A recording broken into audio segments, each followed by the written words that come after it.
Was yesterday's draft by the Portland Fire beyond Bungle? Was it a Bodacious bonanza? Was it a big barf? Was it a beautiful bounty? Here's my take.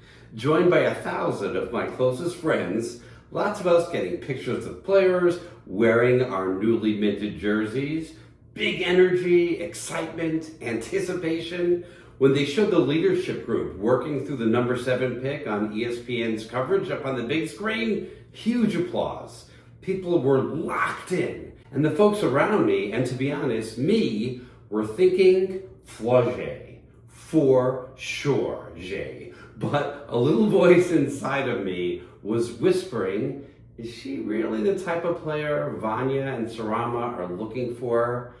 She was certainly the pundit's choice, I know, and the fans' choice, but as good as she is, she doesn't come across as very team ball. It's very me ball. And I know that's just her persona, it's not who she is, and it's not factual, but the Fire say they don't want ego.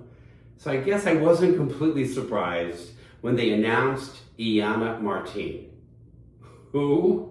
Exactly. And to top it off, we found out later she's not even playing this year. She needs to recover from a hospital stay and just overplaying.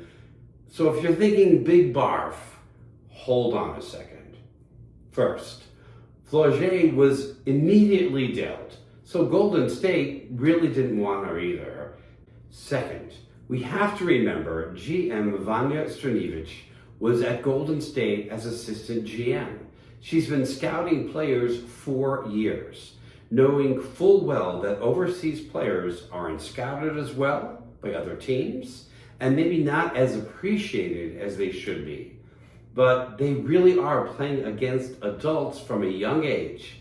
Iana is 20, winner of the every 2 years FIBA U19 World Cup MVP. Is that a big deal? 4 of the only 5 previous winners are, in 2013, Brianna Stewart, in 2015, Asia Wilson, in 2019, Paige Beckers, and in 2021, Caitlin Clark. That is not bad company. 4 out of 5 number 1 picks. 4 out of 5 all-stars. You know, there's no guarantee, of course, but wow, just wow. I find myself not only excited by getting to have Iana in Portland, but how darn savvy our front office is.